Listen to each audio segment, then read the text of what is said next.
Assalamualaikum semuanya. Selamat pagi teman-teman semua. Sini perkenalkan saya Enrique Arya Saputra. Saya mahasiswa magang di BSAI di divisi Cyber Security. Saya kuliah di Telkom University, jurusan D3 Teknologi Komputer. Nah, saya mau bertanya dulu, apakah screen saya kelihatan?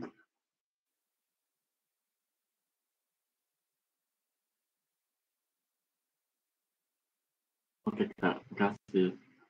Nah, pada webinar kali ini saya akan membahas dasar-dasar keamanan komputer. Nah, dalam dunia komunikasi data global dan perkembangan teknologi informasi yang senantiasa berubah, serta cepatnya perkembangan software keamanan merupakan suatu isu yang sangat penting, baik itu keamanan komputer dan data keamanan aplikasi. Keamanan komputer itu sangat penting bagi kita semua, apalagi untuk era sekarang ini keamanan komputer sangat dibutuhkan untuk mencegah serangan-serangan dari luar, agar laptop kita atau komputer kita itu nggak dimasuki virus atau sejenis malware yang bisa merusak sistem keamanan, merusak komputer kita.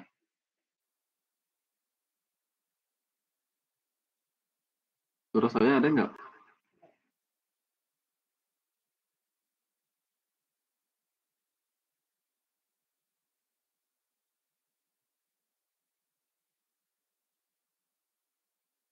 Oke.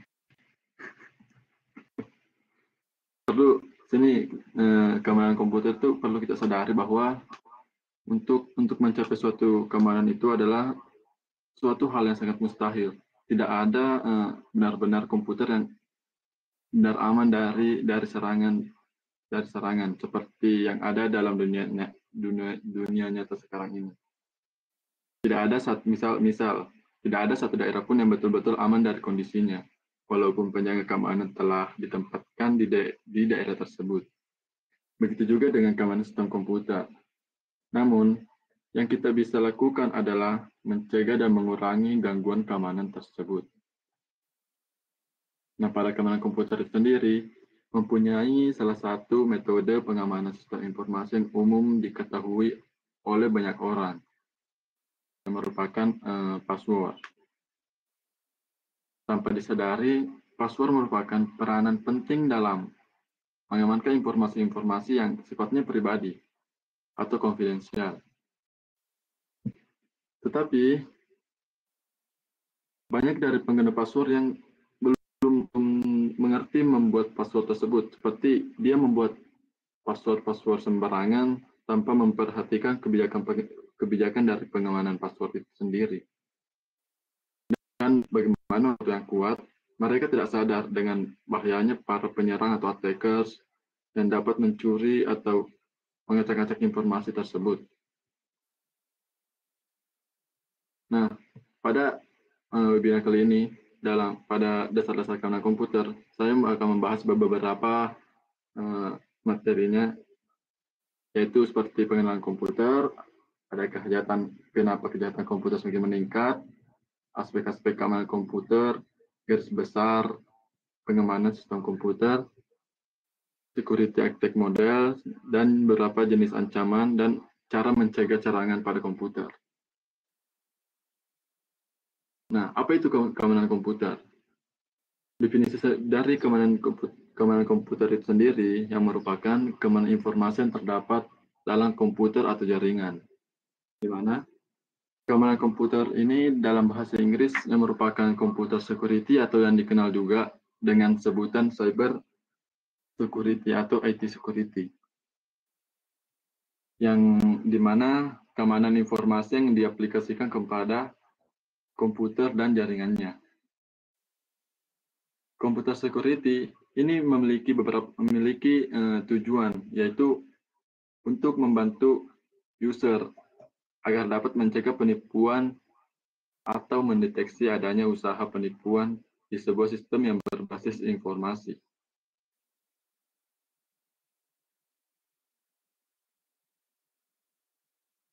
Dalam keamanan komputer sendiri, dalam seperti laptop yang kita pakai sekarang ini, memiliki beberapa keamanan komputer seperti adanya Windows Security, adanya firewall yang untuk mencegah serangan-serangan dari luar gitu.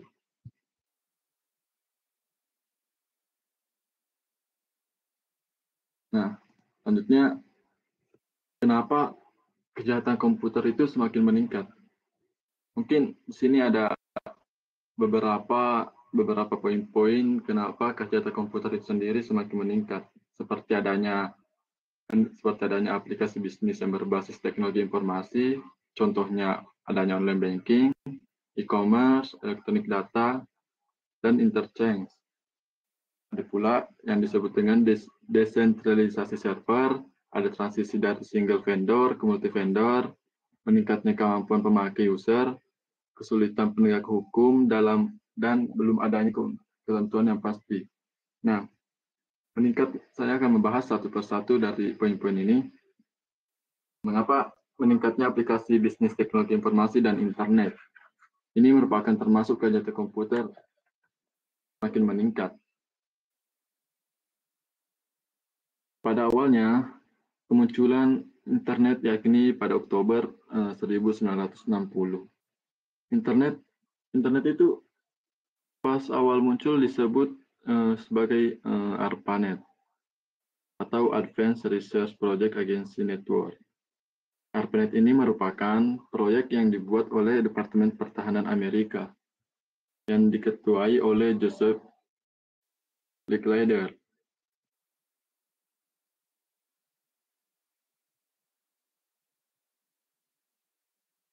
Internet ini berasal dari istilah interconnection network. Pada tahun 1990,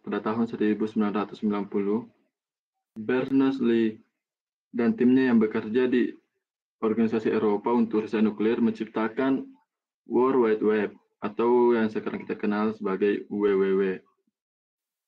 Publik mulai menggunakan WWW yang berfungsi untuk digunakan dalam menelusuri situs web.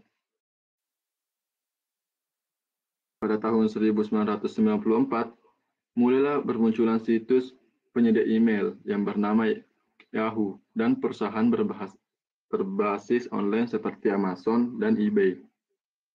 Sedangkan kemunculan Google itu terjadi pada tahun 1998. Nah, dengan adanya internet ini, atau yang kita kenal meningkatnya aplikasi bisnis yang berbasis internet ini merupakan salah satu penyebab kejahatan komputer semakin meningkat. Dengan berdasarkan catatan OS, Erin dan Etnik, protokol internet atau IP pertama di Indonesia ada UINET Lab yang didaftarkan oleh Universitas Indonesia pada 24 Juni 1988. Ini merupakan IP pertama yang muncul di Indonesia. Dan pada sekitar tahun 1994, dimulai operasi Indonet yang dipimpin oleh Sanjaya, yang merupakan komersial pertama di Indonesia. Dan selanjutnya itu ada desentralisasi server. Desentralisasi server ini di dalamnya terdapat membahas beberapa seperti langkahnya SDM yang handal. Ini langkahnya SDM yang handal itu sumber daya manusianya kurang langka dalam keamanan komputer ini. Menurut saya keamanan komputer ini membutuhkan beberapa SDM yang handal untuk mencegah serangan-serangan dari luar agar komputer yang ada sekarang ini tidak mudah disusupi virus atau yang semacamnya. Perlunya banyak SDM untuk menangani server yang banyak. Sementara sekarang ini sulit untuk mencari SDM yang kompeten.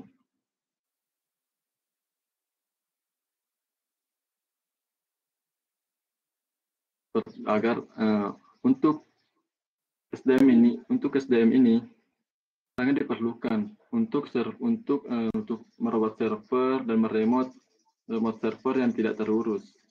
Kenapa SDM ini sangat dibutuhkan? Agar server yang ada bisa terurus oleh SDM ini. Karena serangan sering terjadi per server atau yang saling berebut akses dan bandwidth dengan penyerang dari luar. Nah, fungsi SDM dari desentralisasi server ini dia agar dia bisa mencegah penyerang dari luar.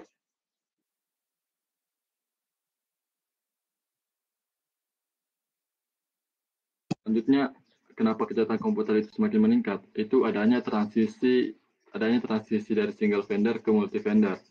Maksud dari transisi single vendor ke multi vendor ini yaitu kan dulu vendor cuma ada satu, yaitu IBM. Dia menguasai pasar, baik itu router dan server. Dan sekarang itu sudah banyak vendor-vendor yang berkembang. Seperti adanya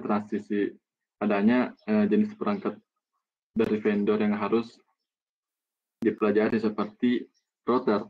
Pada router, terdapat beberapa vendor yaitu seperti Cisco, Jupiter, Mikrotik, B-Network, Linux, dan base router. Dan pada server itu terdapat beberapa vendor seperti Windows Server, Linux, di mana Linux ini namanya bervariasi, ada Debian, Ubuntu, Linux, dan ada juga BSD dan Solaris.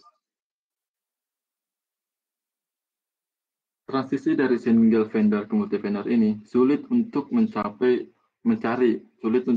satu orang atau satu SDM yang dapat menguasai semua perangkat, termasuk router dan servernya.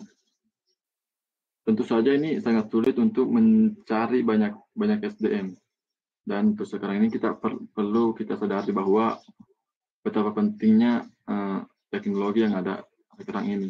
Semua itu perlu kita pelajari bahwa teknologi sekarang ini sangat penting bagi semua orang atau diri sendiri dan mencegah adanya kejahatan-kejahatan di dunia internet sekarang. Dan kenapa kejahatan komputer semakin meningkat? Yaitu karena meningkatnya kemampuan pemakai. Meningkatnya kemampuan pemakai menggunakan teknologi dan kemudahan memperoleh software. Ada kesempatan untuk melakukan uji coba atau ingin sekedar uji tahu dengan mudah mengunduh software yang diinginkan di internet, seperti misal kita ingin mengunduh Windows atau Microsoft Office. Nah, kita akan langsung saja mengunduh dari internet tanpa memperhatikan apa saja yang bisa ditimbulkan dari unduhan tersebut. Kita nggak tahu bahwa kejahatan itu bisa muncul dari unduhan-unduhan yang dilakukan oleh user. Jadi perlu kita ketahui bahwa untuk berada dalam dunia internet sekarang perlu kita ketahui beberapa kebijakan untuk menggunakan internet agar tidak merugikan orang lain.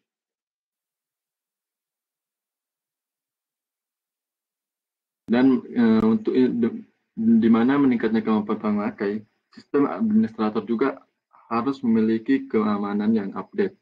Nah, sebagai sistem administrator, dia itu perlu adanya update yang selalu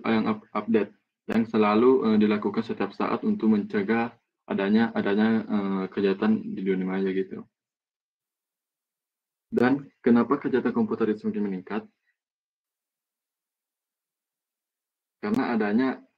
Karena kesulitan penegak hukum dan belum adanya ketentuan yang pasti. Seperti cyber law. Cyber law masih perlu ditingkatkan. Menurut saya, cyber law sekarang yang ada di Indonesia itu cukup tertinggal. Kejahatan di internet itu masih banyak yang terjadi tanpa adanya adanya ketentuan-ketentuan yang dilakukan oleh pemerintah Indonesia dalam menuntaskan kejahatan-kejahatan di internet. Dan kurangnya pemahaman masyarakat yang masih rendah. Perlu diketahui bahwa masyarakat itu perlu disosialisasi dalam mengenai internet, agar mereka tidak sekedar menggunakan internet itu. Mereka perlu ketahui bahwa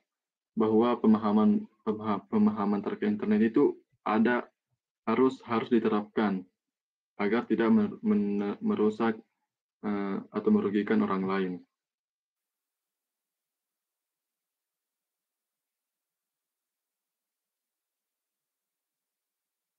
Dan kesulitan penegak hukum itu belum bisa mencegah atau dia belum bisa mengurus. Menurut saya dia belum bisa mengurus adanya kejahatan internet yang ada sekarang. Karena menurut saya mengapa dia belum bisa mengurus hal itu, karena perubahan teknologi yang terlalu cepat. Perlu kita ketahui, untuk mengetahui perubahan teknologi yang cepat, kita juga perlu belajar banyak tentang teknologi yang akan berkembang ke depannya, bagaimana agar kita bisa membantu penegak hukum menjaga keamanan komputer, untuk mencegah serangan keamanan komputer yang sering terjadi. Nah, selanjutnya ada aspek-aspek keamanan komputer. Di sini ada beberapa aspek yang akan saya bahas, seperti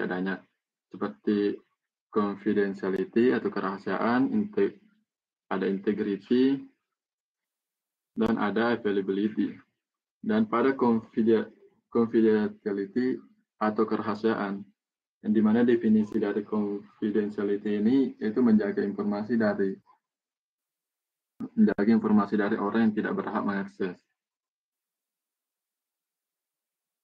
Ini ada privasi dari confidentiality ini, yaitu lebih ke arah data-data yang sifatnya private.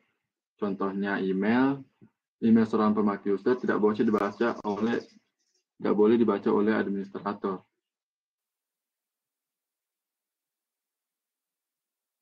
Confidentiality ini berhubungan dengan data yang diberikan kepada pihak lain, di mana keperluan tertentu, dan hanya diperbolehkan untuk keperluan tertentu tersebut, seperti data-data yang sifatnya pribadi, ada nama, tempat tanggal lahir, alamat, nomor KTP, dan sebagainya. Dalam confidentiality ini, ada bentuk serangan yang sering terjadi, seperti usaha penyadapan atau program sniper. Usaha-usaha yang dilakukan untuk meningkatkan privasi dan confidentiality adalah dengan meningkatkan teknologi kriptografi. Untuk sekarang ini menurut saya, kita perlu belajar tentang teknologi kriptografi guna untuk mencegah adanya bentuk serangan penyadapan terhadap kita sendiri.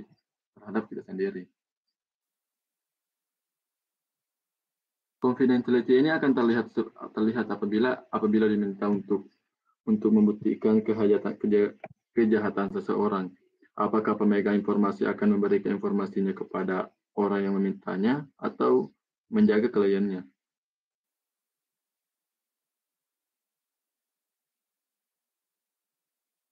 Confidentiality atau kerahasiaan.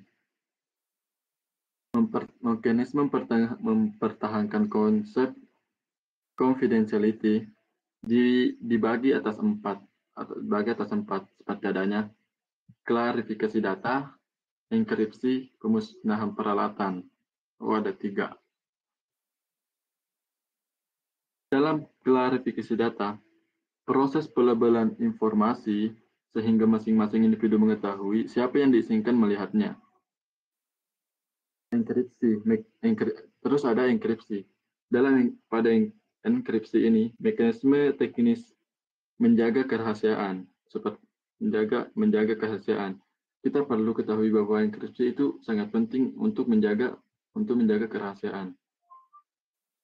Dan selanjutnya ada pemusnahan peralatan, melindungi kerahasiaan informasi ketika tidak lagi dipergunakan dalam media penyimpanan.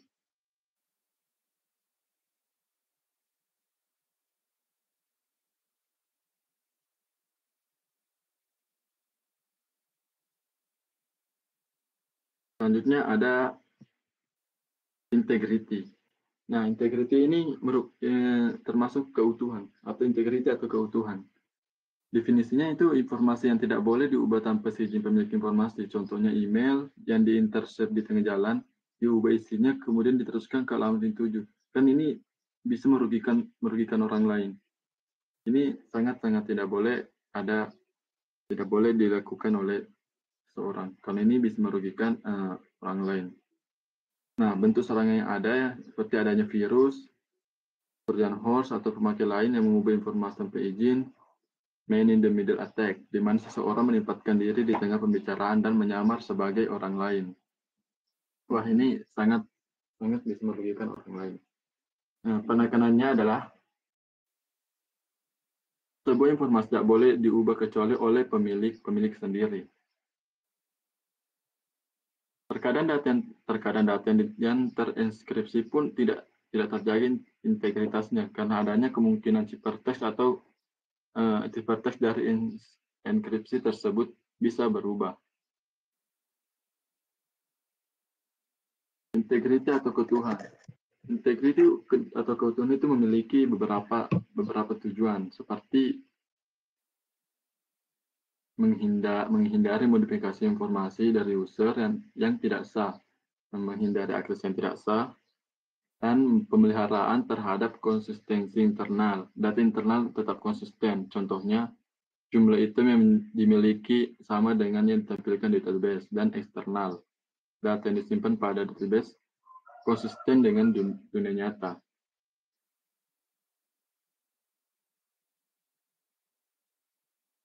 Usaha integriti atau keutuhan. Usaha untuk menjaga keutuhan informasi itu sendiri, yaitu bisa kita lakukan dengan checksum atau rangkaian angka yang dihasilkan melalui fungsi matematika untuk memastikan bahwa blok data yang diberikan tidak berubah.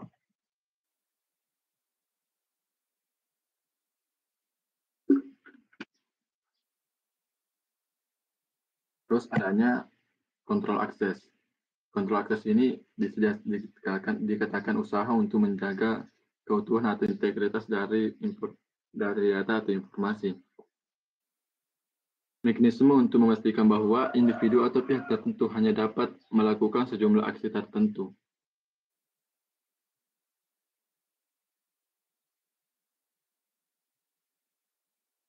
Dan selanjutnya itu ada availability atau ketersediaan. Availability ini berhubungan dengan ketersediaan informasi ketika dibutuhkan. Aspek ini berkaitan dengan apakah sebuah data tersedia saat dibutuhkan atau diperlukan. Apabila sebuah data atau informasi terlalu ketat, pengenalannya akan menyulitkan dalam akses data tersebut. Di samping itu, akses yang lambat juga menghambat terpenuhinya aspek availability. Serangan yang sering dilakukan pada aspek ini adalah denial of service atau DOS, yaitu penggagalan servis sewaktu adanya permintaan data sehingga komputer tidak bisa melayaninya. Availability ini usaha untuk menjaga ketersediaan data seperti adanya redundant system atau implementasi sistem berganda atau buat backup data. Ini perlu dilakukan untuk mencegah adanya serangan-serangan yang akan menyulitkan kita dalam mengakses data. Selanjutnya, perangkat lunak antivirus. Untuk menghentikan worm atau program berbahaya lainnya, kita bisa mengganggu kondisi jaringan dengan adanya perangkat lunak antivirus. Dan yang keempat itu adanya autentikasi, di mana metode ini untuk menyatakan bahwa informasi betul-betul asli atau orang yang mengakses atau memberikan informasi adalah betul-betul orang yang dimaksud. Adanya tools untuk membuktikan keaslian dokumen dapat dilakukan dengan teknologi watermarking untuk menjaga intellectual property, yaitu dengan menandai adanya dokumen atau hasil karya dengan tanda tangan atau pembuat. Akses kontrol yang berkaitan dengan pembatasan orang yang dapat mengakses informasi, user harus menggunakan password dan sejenisnya. Ini akan dilakukan sewaktu user login untuk login dengan menggunakan nama user dan passwordnya. Apakah cocok atau tidak? Jika cocok, akan diterima, dan jika tidak cocok akan ditolak. Ini biasanya berhubungan dengan hak akses seseorang, apakah dia pengakses yang sah atau tidak. Autentikasi ini suatu langkah untuk menekankan atau mengkonfirmasi bahwa seseorang adalah autentik atau asli. Mereka melakukan autentik terhadap sebuah objek adalah melakukan konfirmasi terhadap kebenarannya. Sedangkan untuk melakukan autentikasi terhadap seseorang biasanya adalah untuk memverifikasi identitasnya, apakah dia asli atau tidak. Dan pada suatu sistem komputer, autentikasi biasanya terjadi pada saat login atau permintaan akses. Nah, autentikasi ini sangat dibutuhkan dalam sistem keamanan komputer untuk membuat komputer kita aman dari seseorang yang iseng untuk mengakses komputer kita atau alamat email kita. Dan di sini tuh ada akses kontrol, di mana cara pengaturan akses kepada informasi yang berhubungan dengan autentik dan juga privasi. Akses kontrol ini biasanya berhubungan dengan masalah attention dan juga privasi. Akses kontrol seringkali dilakukan dengan menggunakan kombinasi user ID dan password atau dengan menggunakan mekanisme lainnya.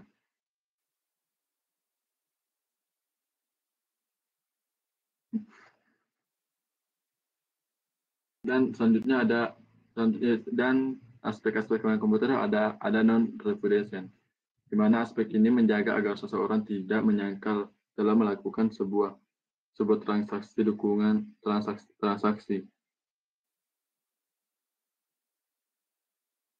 Yang dimaksud non-repudiation ini yaitu aspek ini menjaga agar seseorang tidak menyangkal dalam melakukan sebuah transaksi di mana yang bersangkutan dengan si pengirim, dan si pengirim tidak dapat mengelak bahwa dialah yang mengirim informasi tersebut. Sebagai contohnya, seseorang yang mengirim email untuk memesan barang tidak dapat menyangkal bahwa dia telah mengirimkan email tersebut.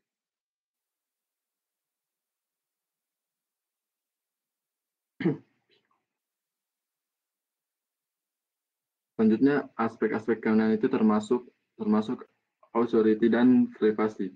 Yang dimaksud authority di sini yaitu informasi yang berada pada sistem jaringan yang tidak dapat dimodifikasi oleh pihak yang tidak berhak atas akses tersebut. Dan ada privasi, di mana sesuatu yang bersifat rahasia. Intinya, pencegahan agar informasi tersebut tidak diakses oleh orang tidak berhak. Contohnya ada email atau file-file yang tidak boleh dibaca orang lain, meskipun oleh administratornya. Pencegahan yang mungkin dilakukan adalah dengan menggunakan teknologi enkripsi. Jadi hanya pemilik informasi yang dapat mengetahui informasi yang sesungguhnya. Contohnya, dalam privasi itu adanya email yang diakses oleh orang, di mana orang itu tidak memiliki izin dari kita sendiri. Itu termasuk tidak boleh, karena email yang punya itu termasuk hal privasi kita sendiri. Hal itu sangat merugikan orang lain. Dan selanjutnya itu ada garis besar untuk pengamanan sistem komputer. Nah, pada garis besar pengamanan sistem komputer terbagi atas empat, di mana ada pengamanan secara fisik, ada pengamanan akses, penggunaan data, dan pengamanan jaringan. Pengamanan secara fisik atau security fisik, di mana pengamanan secara fisik dapat dilakukan dengan menempatkan sistem komputer pada tempat atau lokasi yang diawasi atau dikontrol. Hal ini dilakukan untuk mengantisipasi kelalaian atau keteledoran user yang seringkali seringkali meninggalkan terminal komputer dalam keadaan log on. Hal ini dapat mengakibatkan pihak lain itu dapat mengakses beberapa fasilitas sistem komputer. Nah, ini sangat penting, teman-teman, bahwa pengamanan secara fisik itu sangat penting. Misal kita mengerjakan sebuah file, terus laptop kita itu ditinggal. Nah, kita nggak tahu bahwa ntar ada orang yang mengakses komputer kita dan mencuri data kita itu. Nah, ini pengamanan secara fisik itu sangat penting. Artinya ada pengamanan akses. Yang dimaksud dalam pengamanan akses atau security akses yaitu biasanya menjadi tanggung jawab dari administrator sistem. Dalam hal ini, seseorang administrator harus mampu mengontrol dan mendokumentasi seluruh akses terhadap sistem komputer. Nah, seperti ini, kita membuat sebuah website. Nah, hal itu perlu kita kontrol dan mendokumentasikan seluruh akses-akses yang terhadap sistem komputer untuk mencegah adanya hal yang tidak kita inginkan dari orang-orang yang tidak bertanggung jawab. Nah, selanjutnya ada pengamanan data, di mana maksud pengamanan data atau security data adalah dilakukan dengan menerapkan sistem tingkatan akses.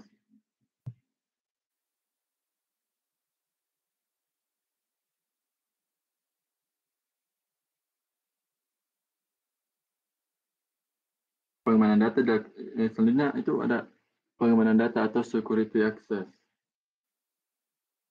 Pengamanan data yang dilakukan dengan menerapkan sistem tingkatan akses di mana seseorang hanya dapat mengakses data tentu saja yang menjadi haknya. Nah, ini pengamanan data termasuk cukup penting juga dalam internet, dalam dunia internet ini. Nah, pengamanan data ini, misal kita itu harus mengakses data yang kita punya saja, nggak boleh mengakses data-data yang bukan menjadi hak kita. Apabila itu terjadi, apabila kita mengakses data orang lain, itu sangat merugikan orang lain. Jadi pengamanan data ini merupakan contoh garis besar dalam pengamanan sistem komputer kita.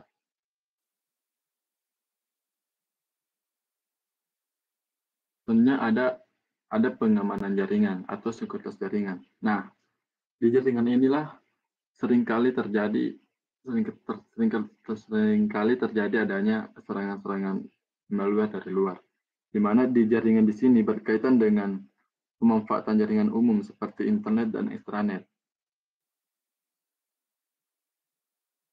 Pengamanan jaringan dapat dilakukan dengan kriptografi, di mana data yang sifatnya sensitif atau dienkrip atau yang disandikan terlebih dahulu sebelum ditransmisikan melalui jaringan. Nah, pengamanan jaringan ini sangat perlu dilakukan. Karena kenapa? Karena seseorang attacker bisa mengakses sebuah data melalui jaringan. Hal besar yang dilakukan attacker itu melalui jaringan untuk mengakses sebuah atau mencuri sebuah data di komputer seseorang.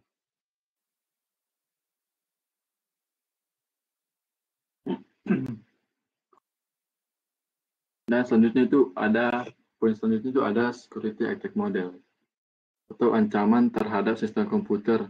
Ini dikategorikan menjadi 4 ancaman, seperti adanya interruption atau pencegatan, adanya interception, penyadapan, modifikasi atau perusakan, dan fabrication atau pemalsuan.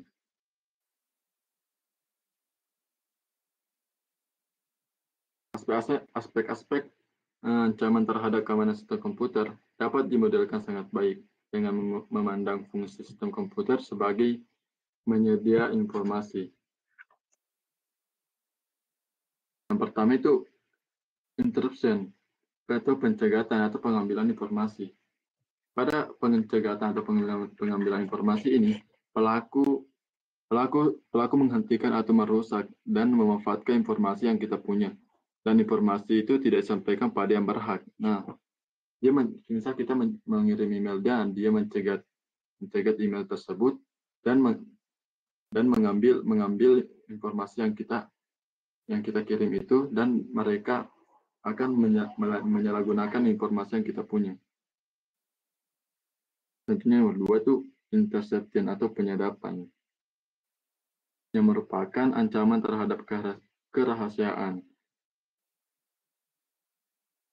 Informasi yang disadap atau orang lain yang tidak berhak mendapatkan akses ke komputer kita, di mana informasi tersebut disimpan. Nah, penyadapan ini termasuk attack jaringan itu sangat perlu diperhatikan, karena kita nggak tahu penyadapan ini terjadi ke kita atau enggak. Kita nggak tahu bahwa kita itu sedang disadap atau tidak. Nah, kita perlu memahami aspek-aspek dari sistem attack model ini. Dan selanjutnya, modifikasi atau perusakan, di mana ancaman terhadap integritas orang yang tidak berhasil menyadap lalu lintas informasi yang kita kirim dan dirubah sesuai keinginan orang tersebut. Nah, dalam sistem attack model modifikasi atau perusakan ini, seseorang itu bisa saja merugikan kita dengan mengubah data-data yang kita kirim ke seseorang, seperti halnya misal kita kirim 100.000 ke nomor rekening teman kita, dan dirubah oleh attackers menjadi 100 juta ke nomor rekening tujuan yang kita kirim. Nah, itu kan sangat merugikan kita.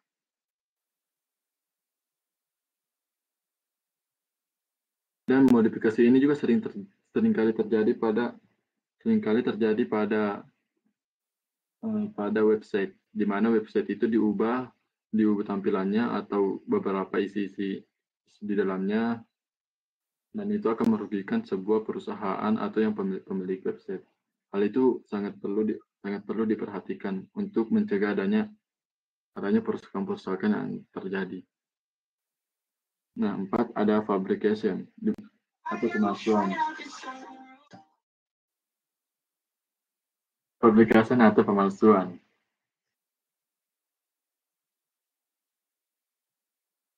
yang merupakan sebuah ancaman terhadap integritas.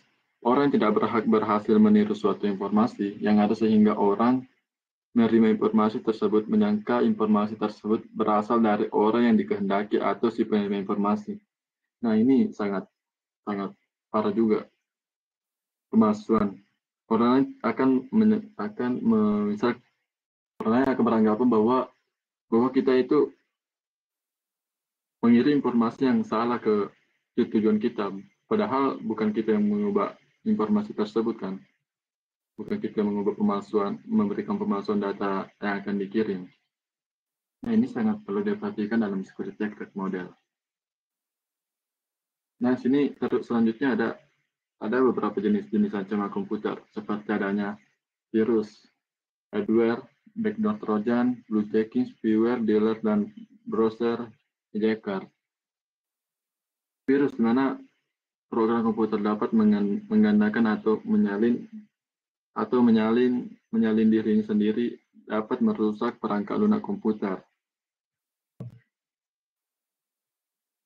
Nah, adware, iklan produk atau penawaran layanan yang merupakan bagian dari sebuah situs aplikasi. Nah, adware ini kenapa termasuk dalam ancaman komputer? Nah, adware ini karena kita tuh mengakses sebuah website tuh, itu ada kadang ada muncul iklan atau penawaran layanan yang bukan merupakan dari situs atau aplikasi yang kita akses itu. Nah, adware ini tuh termasuk ancaman keamanan komputer juga, karena bisa adware ini mempunyai virus yang akan menyusupi ke komputer user.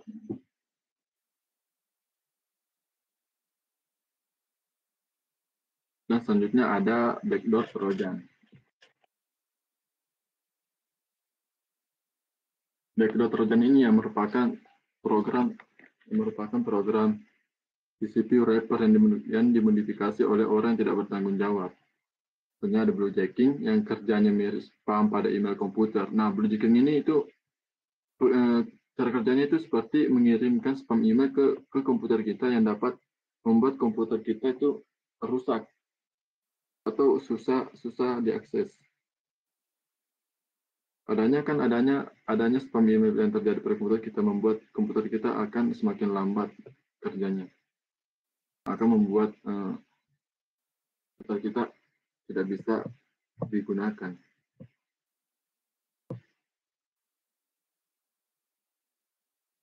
Selanjutnya ada di spyware, yang dimana program yang bertindak sebagai mata-mata untuk mengetahui kebiasaan pengguna komputer dan mengirimkan informasi tersebut ke pihak lain.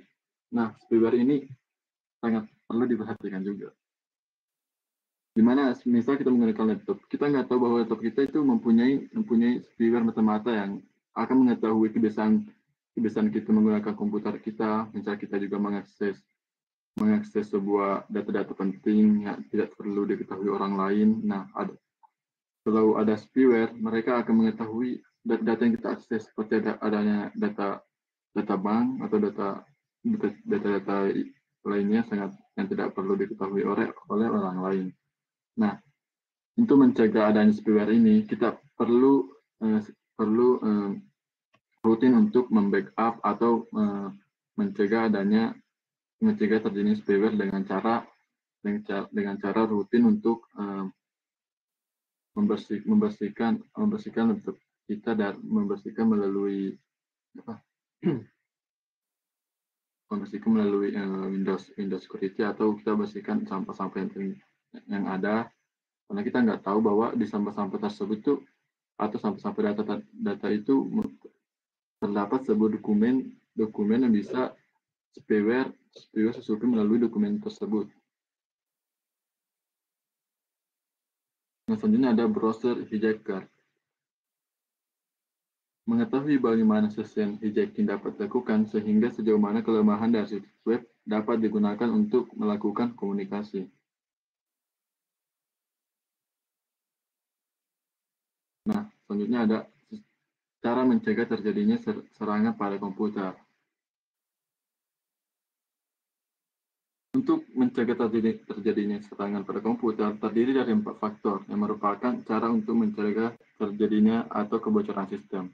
Yang pertama ada desain sistem, di mana desain sistem yang baik tidak meninggalkan celah-celah yang memungkinkan terjadinya penyusupan setelah sistem tersebut siap dijalankan. 2. Adanya aplikasi yang dipakai. Aplikasi yang dipakai sudah diperiksa dengan seksama untuk mengetahui apakah program yang akan dipakai dalam sistem tersebut dapat diakses tanpa harus melalui prosedur yang seharusnya, dan apakah aplikasi sudah mendapatkan kepercayaan dari banyak orang. Nah, untuk mencegah terjadinya serangan pada komputer, kita perlu mengetahui aplikasi-aplikasi apa yang kita pakai itu. Kita harus mengetahui legalitas dari aplikasi tersebut. Jangan sampai melalui aplikasi itu, komputer kita itu bisa terjadi serangan melalui aplikasi yang kita pakai yang kita gunakan.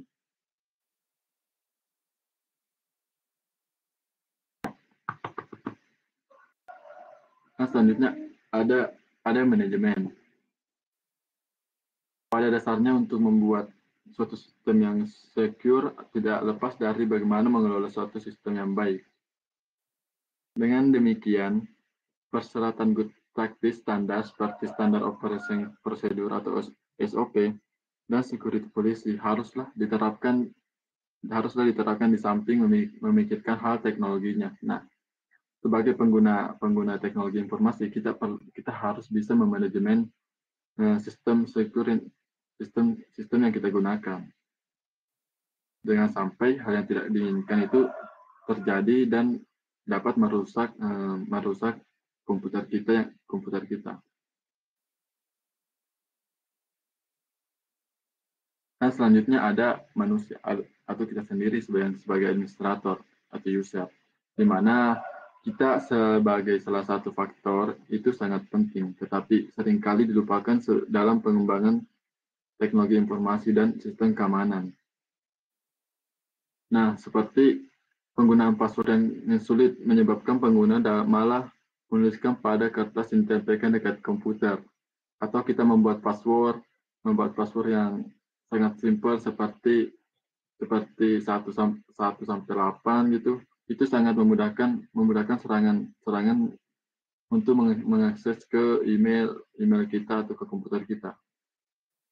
Oleh karena itu, penyusunan kebijakan keamanan faktor ini perlu harus sangat diperhatikan, seperti contohnya kita membuat password. Kita harus membuat password yang sulit. Kalau cuma sekedar nomor 1 angka sampai 8, seorang attacker sangat mudah menemukan password yang kita gunakan.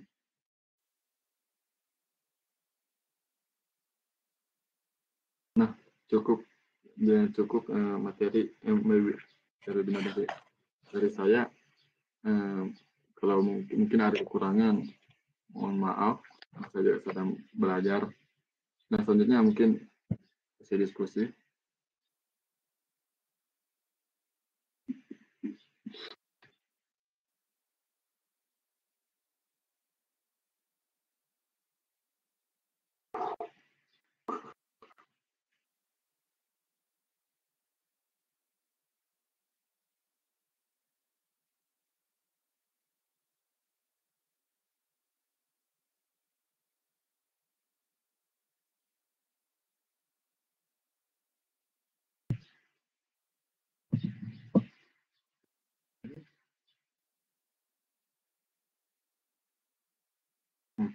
Bila nggak ada pertanyaan, ya mungkin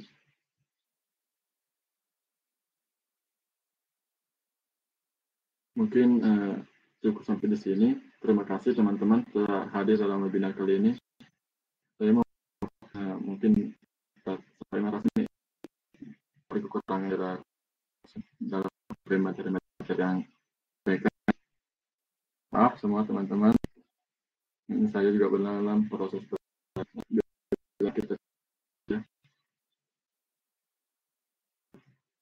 Teman-teman